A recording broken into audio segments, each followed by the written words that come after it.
Hi, good morning and welcome to our online YouTube classes for BSc first semester.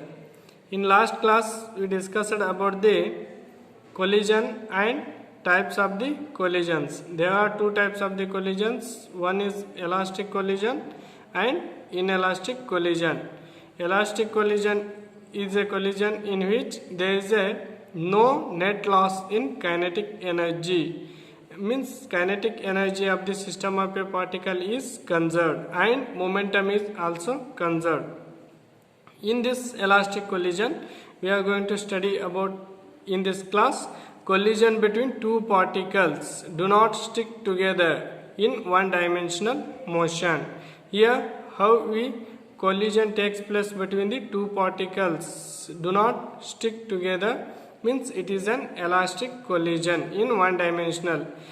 Based on this one dimensional collision we have to study the derivation of the final velocities of a particles after collision in elastic collision in a laboratory frame of reference and in center of mass frame of reference. First we study the collision between two particles do not stick together in one dimensional collision. Here consider the two particles of masses m1 and m2. m1 is the masses of the first particle and m2 is the mass of second particle.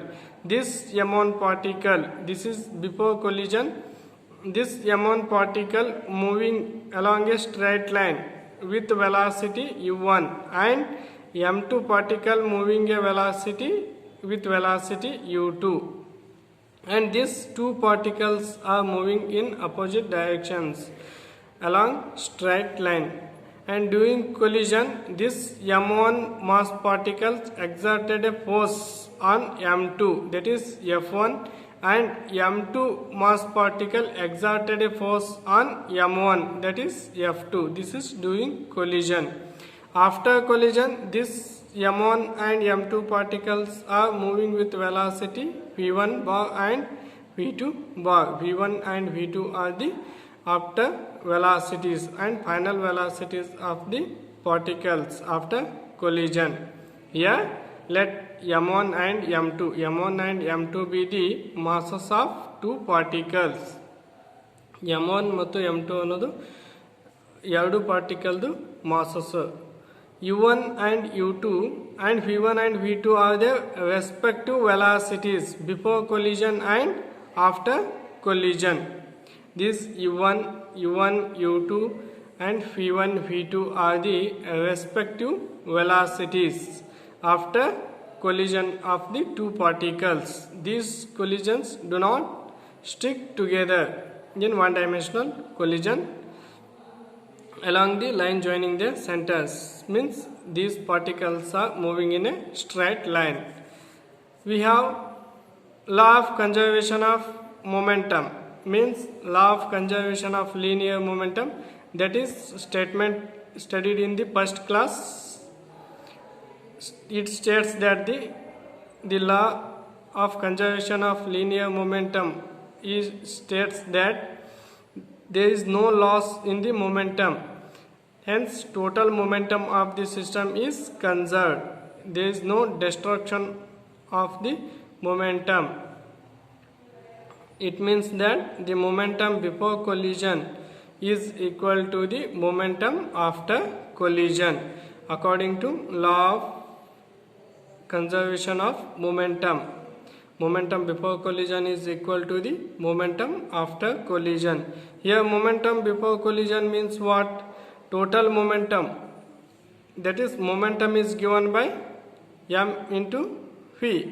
Here two particles, momentum take m1 u1 plus second particle momentum m2 u2, that is this total momentum is before collision. This is equal to momentum after collision is m1 v1 plus m2 v2, m1 v1 plus m2 v2. Here I written the u1 u2 v1 v2 bar because these velocities are the vector quantities. Now, according to law of conservation of energy, the kinetic energy equation is given by, according to law of conservation of kinetic energy, before total energy before collision is equal to the total energy after collision. Here kinetic energy before collision is, for first particle, half, general kinetic energy equation is half mv square. Here for the first particle kinetic energy is 1 by 2 m1 u1 square plus 1 by 2 m2 u2 square. This is before kinetic energy. Total kinetic energy is equal to total kinetic energy after collision, half m1 v1 square plus 1 by 2 m2 v2 square. Now this equation, take this momentum equation is 1 and kinetic energy equation is 2. From this equation number 1 we can written as, take this m1 v1 on LHS side and m2 u2 on RHS side, we get m1 as the common term in bracket u1 minus v1, close the bracket, is equal to, and m2 term, m2 common term, and this v2 minus u2 is bracket, take this equation number 3. Similarly equation 2 can be written as this, every term contains the 1 by 2 1 by 2 1 by 2 1 by 2, then when we take the common term 1 by 2, these 1 by 2 get cancel each other, we have only m1 u1 square plus m2 u2 square plus is equal to m1 v1 square plus m2 v2 square. When we take an m1 term one side and m2 term another side, we get m1 common u1 square minus v1 square is equal to m2 into v2 square minus u2 square. Take this equation number 4. Now we divide the equation 4 by equation 3. We get equation 4 is m1 u1 square minus v1 square divided by equation 3 is m1 u1 v1, m1 into u1 minus v1. This is equal to RHS side, equation 4 is m2 v2 square minus u2 square divided by m2 into u2 minus v2. This is equation 4 divided by equation 3. Now m1 get cancel, here m2 get cancel. Now u1 square minus v1 square as it is divided by u1 minus v1. This is equal to v2 minus u2 divided by v2 square minus u2 square divided by v2 minus u2. Now this u1 square minus v1 square in the form of a square minus b square. We can write this equation as the a plus b into a minus b. Now u1 square minus v1 square can be written as u1 plus v1 into u1 minus v1 divided by u1 minus v1 as it is, u1 minus v1. This is equal to, this is v2 minus u2, v2 square minus u2 square in the form of a square minus b square. We can write this a plus b minus a minus b form. Then this v2 square minus u2 square can be written as v2 plus u2 into v2 minus u2. Here in denominator term u1 minus v1 is there, and in numerator term u1 minus v1 is there. Both are cancelled. Here also v2 minus u2 and v2 minus u2 get cancelled. Now we can write this equation. Now next, after cancellation, we can write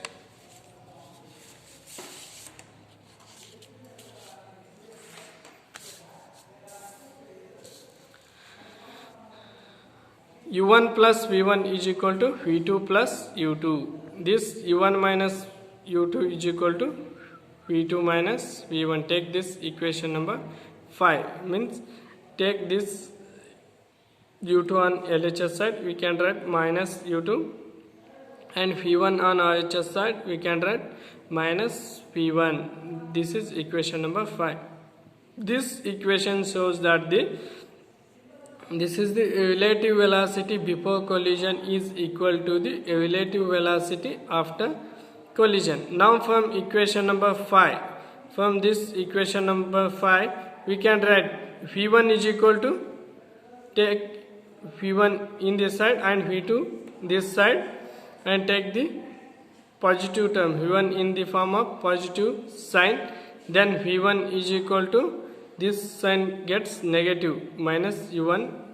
This is v2 minus u1 plus u2.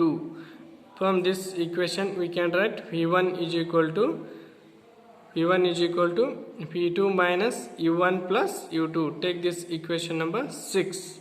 And from this equation v2 is equal to v1 plus u1 minus u2. From this equation only we can write v2 is equal to, and v1 take on LHS side, v1 plus u1 minus u2. Take this equation number 7. Now substitute the v2 value, this v2 value in equation number 3. We have equation number 3 is, that is m1 into, equation number 3 is m1 into u1 minus v1 is equal to m2 into v2 minus u2. In this equation we can put the v2 value.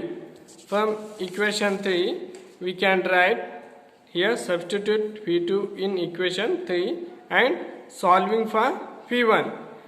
Now equation 3 is m1 into u1 minus v1 is equal to m2 into v2 minus u2. In this v2 you can put this equation 6 value, equation 7 value, v2 is equal to v1 plus u1 minus u2.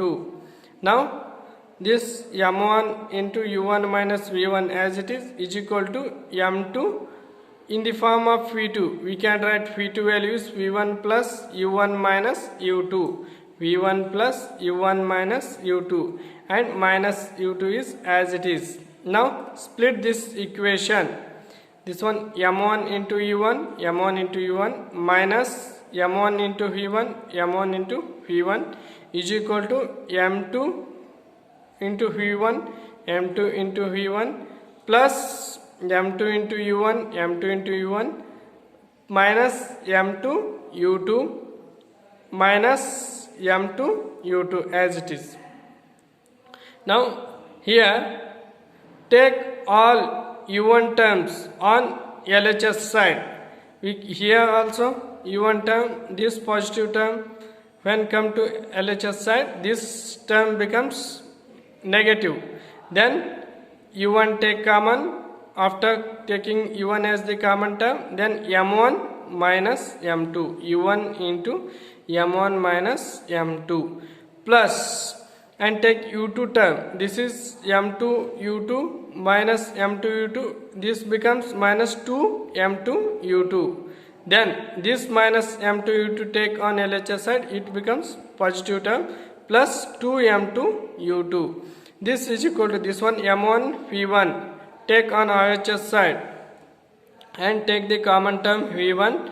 This m1 plus, this is negative, becomes positive, m1 plus m2. From this equation we can write v1 is equal to, take this m1 plus m2 on LHS side, this becomes the denominator term. Then v1 is equal to m1 minus m2 divided by this term m1 plus m2 into u1 plus 2m2 by m1 plus m2 into u2. Take this is as the equation number 8. This is the velocity of first particle after collision. Final velocity of the first particle after collision, v1 is equal to m1 minus m2 divided by m1 plus m2 into u1 plus 2m2 divided by m1 plus m2 into u2. Take this equation number 8. Now substitute equation 6, that is equation 6 is the v1 value. Equation 6 in equation number 3. What we have equation number 3 is m1 into u1 minus v1 is equal to m2 into v2 minus u2. In this form of v1 we can put the value v2 minus u1 plus u2. Now m1 into u1 as it is minus, in the form of v1 we can write the value of v1, that is minus v2 plus u1 minus u2. This is equal to m2 into v2 minus u2 as it is. Split this equation. Here plus u1 is there. We can write m1 2m1 u1 minus m1 v2 minus m1 v2 minus m1 v2 minus m1 u2, and RHS side m2 into v2 minus m2 into u2. Now 2m1 u1 plus, here take this minus m2 u2 on LHS side and this minus m1 v2 on RHS side.